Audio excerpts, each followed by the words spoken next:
iPad is pretty much like every other iPad Pro at the time. You're of course going to get the regular iPad here. Pretty much minimalistic documents and charger and such. But with the 2021 iPad, it's a little bit different of a story, because Apple has actually taken their M1 processor, the Mac processor, and put it in this guy. But power has never really been the problem with the iPad. It's always been about the software. So it's time to see whether or not we actually believe we're going to get a usable iPad that can replace your everyday MacBook this year at WWDC. Let's take a little bit of a look. When it comes to specs, you're going to be looking at the same basic architecture as far as CPU goes.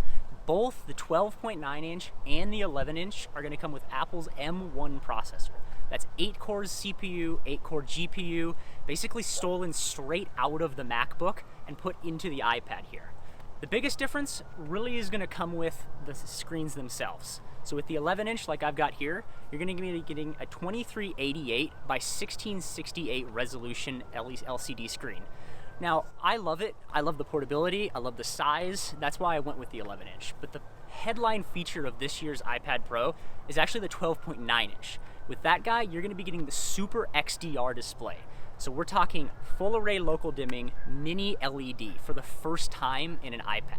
So if you're looking for the best screen, HDR, max brightness of 1600 nits, that's going to be the guy you want to go with. But if you want the best of portability, something you can throw in a bag easily, you can still use in the hand, it's always going to be this 11-inch guy. They're also, for the first time, actually prioritizing RAM. So with the first new ones here, you're actually going to be getting 8 gigabytes of RAM in both the 128, 256, and 512 models, while the 1 and 2 terabyte, like this 1 terabyte guy here, you're actually getting a massive 16 gigabytes of RAM in an iPad, which makes you think it can't be for nothing. Apple doesn't do anything just because they feel like it. There's got to be software plans down the road to actually take advantage of all of these specs. And I think we're going to see it largely this year at WWDC. All right, so we're back inside to talk about one of the biggest new features on the iPad Pro this year, and that's this guy right here, Thunderbolt 3. This is a brand new port that is coming to the iPad and is pretty much made possible by the M1 chip. And this is a great hardware feature, except again, it's marred by software, because as good as the port is, it still causes relatively high issues for when you're trying to do things as simple as connecting it to a display. Because as you can see, even when you connect a display to the iPad, everything charges and the display starts up. But because of lack of support for it, it still shows up as a 4:3 aspect ratio, even if you have an expansive ultra-wide like this, which really makes it hard to do real work on it when you're trying to take advantage of this whole screen. Because on my Mac, I'm able to put Final Cut on there and do everything I want on this giant, expansive screen. But with the iPad, until we see changes, it's largely not able to do any of that yet. And that's not to say that working on the iPad is bad or doesn't work. It certainly does. And if you have an app like LumaFusion, you can definitely get video editing done and get it rendered out relatively quickly. But that's only part of the problem. You need to know how to work with an iPad and use the applications and little hacks here and there with iPad OS. Take Ian, for example. I mean, he is trying to do some things like with MATLAB and some more advanced things with schooling, and it can be a real chore to work around the issues of iPad OS and make sure that you're able to get things done. And it was a real question when you were looking at an iPad. So if working with iPad is sometimes hard, why do I do it? Why have I chosen to make an iPad my only portable computer?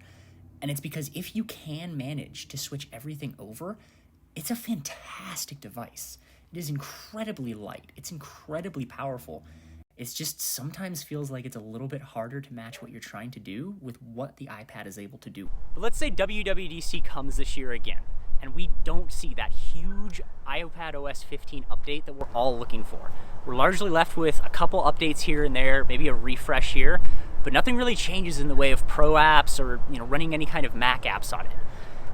It's kind of going to leave the iPad in an odd spot, kind of where it's always been. It's going to leave the iPad Air as a better deal for the regular user, while the iPad Pro is going to be the pretty shiny object that if you want the best iPad you can possibly get, that's what you go for.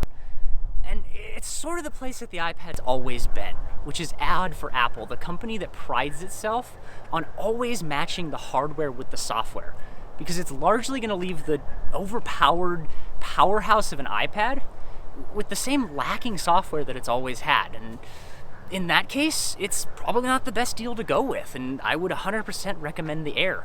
But if you believe that Apple's actually going to make a change, and they're really going to give this thing the powerful software that it needs, it could really turn into a powerhouse, and it could really become the next best computing device compared to just a laptop or, well, what the iPad was before. Hey, did you like what we did here? I know, I'm usually the one behind the camera, nobody's really seeing me. But if you really enjoyed what we did here and how we did this review, please make sure to like, comment, and subscribe, because we actually need it. We're not some big conglomerate with a company behind us. We're like two guys that have actual jobs and do other things. So please, like it. Down there, please, do it. Do it.